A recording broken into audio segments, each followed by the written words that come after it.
Good evening.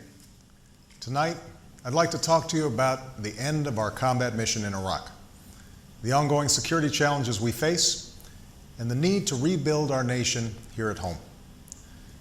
I know this historic moment comes at a time of great uncertainty for many Americans. We've now been through nearly a decade of war. We've endured a long and painful recession. And sometimes, in the midst of these storms, the future that we're trying to build for our nation, a future of lasting peace and long-term prosperity, may seem beyond our reach. But this milestone should serve as a reminder to all Americans that the future is ours to shape if we move forward with confidence and commitment. It should also serve as a message to the world that the United States of America intends to sustain and strengthen our leadership in this young century. From this desk, 7.5 years ago, President Bush announced the beginning of military operations in Iraq. Much has changed since that night. A war to disarm a state became a fight against an insurgency. Terrorism and sectarian warfare threatened to tear Iraq apart. Thousands of Americans gave their lives. Tens of thousands have been wounded. Our relations abroad were strained. Our unity at home was tested. These are the rough waters encountered during the course of one of America's longest wars. Yet there has been one constant amidst these shifting tides. At every turn, America's men and women in uniform have served with courage and resolve. As Commander-in-Chief, I am incredibly proud of their service. And like all Americans, I am awed by their sacrifice and by the sacrifices of their families. The Americans who have served in Iraq completed every mission they were given. They defeated a regime that had terrorized its people. Together with Iraqis and coalition partners who made huge sacrifices of their own, our troops fought block by block to help Iraq seize the chance for a better future. They shifted tactics to protect the Iraqi people, trained Iraqi security forces, and took out terrorist leaders. Because of our troops and civilians, and because of the resilience of the Iraqi people, Iraq has the opportunity to embrace a new destiny, even though many challenges remain. So tonight, I am announcing that the American combat mission in Iraq has ended. Operation Iraqi Freedom is over, and the Iraqi people now have lead responsibility for the security of their country. This was my pledge to the American people as a candidate for this office. Last February, I announced a plan that would bring our combat brigades out of Iraq, while redoubling our efforts to strengthen Iraq's security forces and support its government and people. That's what we've done.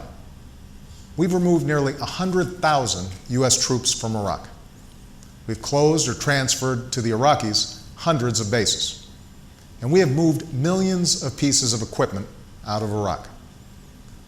This completes a transition to Iraqi responsibility for their own security. U.S. troops pulled out of Iraq's cities last summer, and Iraqi forces have moved into the lead with considerable skill and commitment to their fellow citizens. Even as Iraq continues to suffer terrorist attacks, security incidents have been near the lowest on record since the war began. And Iraqi forces have taken the fight to al-Qaeda, removing much of its leadership in Iraqi-led operations. This year also saw Iraq hold credible elections that drew a strong turnout. A caretaker administration is in place as Iraqis form a government based on the results of that election. Tonight, I encourage Iraq's leaders to move forward with a sense of urgency, to form an inclusive government that is just, representative, and accountable to the Iraqi people. And when that government is in place, there should be no doubt the Iraqi people will have a strong partner in the United States. Our combat mission is ending, but our commitment to Iraq's future is not. Going forward, a transitional force of U.S. troops will remain in Iraq with a different mission, advising and assisting Iraq's security forces, supporting Iraqi troops in targeted counterterrorism missions, and protecting our civilians. Consistent with our agreement with the Iraqi government, all U.S. troops will leave by the end of next year. As our military draws down, our dedicated civilians, diplomats, aid workers, and advisors are moving into the lead to support Iraq as it strengthens its government, resolves political disputes, resettles those displaced by war, and builds ties with the region and the world. That's a message that Vice President Biden is delivering to the Iraqi people through his visit there today. This new approach reflects our long-term partnership with Iraq, one based upon mutual interest and mutual respect. Of course, violence will not end with our combat mission. Extremists will continue to set off bombs, attack Iraqi civilians, and try to spark sectarian strife. But ultimately, these terrorists will fail to achieve their goals. Iraqis are a proud people. They have rejected sectarian war, and they have no interest in endless destruction. They understand that in the end, only Iraqis can resolve their differences and police their streets. Only Iraqis can build a democracy within their borders.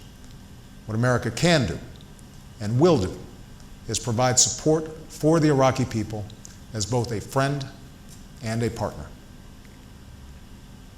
Ending this war is not only in Iraq's interest, it's in our own.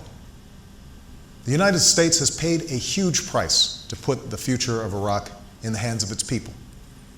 We have sent our young men and women to make enormous sacrifices in Iraq and spent vast resources abroad at a time of tight budgets at home. We've persevered because of a belief we share with the Iraqi people, a belief that out of the ashes of war, a new beginning could be born in this cradle of civilization. Through this remarkable chapter in the history of the United States and Iraq, we have met our responsibilities. Now, it's time to turn the page. As we do, I'm mindful that the Iraq War has been a contentious issue at home. Here, too, it's time to turn the page. This afternoon, I spoke to former President George W. Bush. It's well known that he and I disagreed about the war from its outset. Yet no one can doubt President Bush's support for our troops or his love of country and commitment to our security. As I've said, there were patriots who supported this war and patriots who opposed it. And all of us are united in appreciation for our servicemen and women and our hopes for Iraqi's future. The greatness of our democracy is grounded in our ability to move beyond our differences and to learn from our experience as we confront the many challenges ahead. And no challenge is more essential to our security than our fight against Al-Qaeda. Americans across the political spectrum supported the use of force against those who attacked us on 9/11. Now, as we approach our 10th year of combat in Afghanistan, there are those who are understandably asking tough questions about our mission there. But we must never lose sight of what's at stake. As we speak, Al-Qaeda continues to plot against us, and its leadership remains anchored in the border regions of Afghanistan and Pakistan. We will disrupt, dismantle, and defeat Al-Qaeda while preventing Afghanistan from again serving as a base for terrorists. And because of our drawdown in Iraq, we are now able to apply the resources necessary to go on offense. In fact, over the last 19 months, nearly a dozen Al-Qaeda leaders and hundreds of Al-Qaeda's extremist allies have been killed or captured around the world. Within Afghanistan, I've ordered the deployment of additional troops who, under the command of General David Petraeus, are fighting to break the Taliban's momentum. As with the surge in Iraq, these forces will be in place for a limited time to provide space for the Afghans to build their capacity and secure their own future. But, as was the case in Iraq, we can't do for Afghans what they must ultimately do for themselves. That's why we're training Afghan security forces and supporting a political resolution to Afghanistan's problems. And next August, we will begin a transition to Afghan responsibility. The pace of our troop reductions will be determined by conditions on the ground, and our support for Afghanistan will endure. But make no mistake, this transition will begin, because open-ended war serves neither our interests nor the Afghan people's.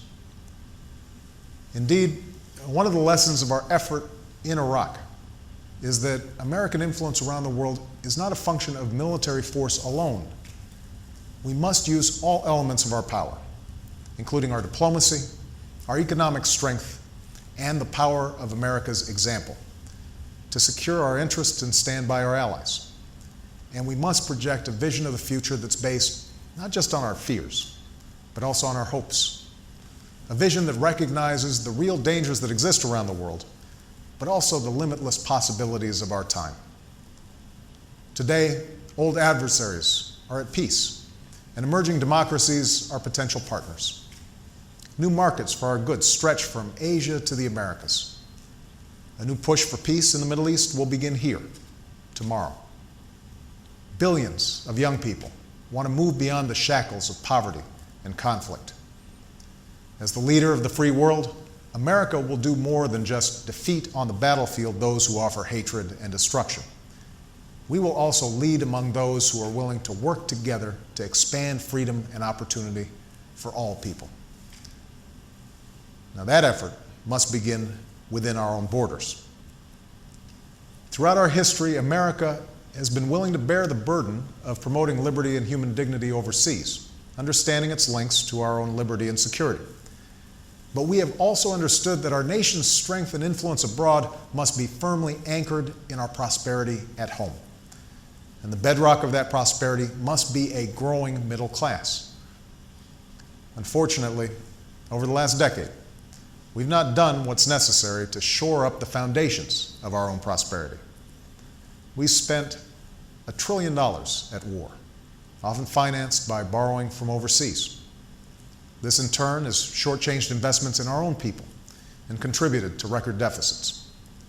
For too long, we have put off tough decisions on everything from our manufacturing base to our energy policy to education reform. As a result, too many middle-class families find themselves working harder for less, while our nation's long-term competitiveness is put at risk. And so at this moment, as we wind down the war in Iraq, we must tackle those challenges at home with as much energy and grit and sense of common purpose as our men and women in uniform who have served abroad. They have met every test that they faced. Now it's our turn. Now it's our responsibility to honor them by coming together, all of us, and working to secure the dream that so many generations have fought for. The dream that a better life awaits anyone who is willing to work for it and reach for it. Our most urgent task is to restore our economy and put the millions of Americans who have lost their jobs back to work. To strengthen our middle class, we must give all our children the education they deserve and all our workers the skills that they need to compete in a global economy. We must jumpstart industries that create jobs and end our dependence on foreign oil. We must unleash the innovation that allows new products to roll off our assembly lines and nurture the ideas that spring from our entrepreneurs. This will be difficult, but in the days to come, it must be our central mission as a people and my central responsibility as president. Part of that responsibility is making sure that we honor our commitments to those who have served our country with such valor. As long as I am president, we will maintain the finest fighting force that the world has ever known, and we will do whatever it takes to serve our veterans as well as they have served us. This is a sacred trust. That's why we've already made one of the largest increases in funding for veterans in decades. We're treating the signature wounds of today's wars, post-traumatic stress disorder and traumatic brain injury, while providing the health care and benefits that all of our veterans have earned. And we're funding a post-9/11 GI Bill that helps our veterans and their families pursue the dream of a college education. Just as the GI Bill helped those who fought World War II, including my grandfather, become the backbone of our middle class, so today's servicemen and women must have the chance to apply their gifts to expand the American economy. Because part of ending a war responsibly is standing by those who have fought it. 2 weeks ago, America's final combat brigade in Iraq, the Army's 4th Stryker Brigade, journeyed home in the pre-dawn darkness. Thousands of soldiers and hundreds of vehicles made the trip from Baghdad, the last of them passing into Kuwait in the early morning hours. Over 7 years before, American troops and coalition partners had fought their way across similar highways. But this time, no shots were fired. It was just a convoy of brave Americans making their way home. Of course, the soldiers left much behind. Some were teenagers when the war began. Many have served multiple tours of duty, far from families who bore a heroic burden of their own, enduring the absence of a husband's embrace or a mother's kiss. Most painfully, since the war began, 55 members of the 4th Stryker Brigade made the ultimate sacrifice, part of over 4,400 Americans who have given their lives in Iraq. As one staff sergeant said, "I know that to my brothers in arms who fought and died, this day would probably mean a lot." Those Americans gave their lives for the values that have lived in the hearts of our people for over 2 centuries. Along with nearly 1.5 million Americans who have served in Iraq, they fought in a faraway place for people they never knew.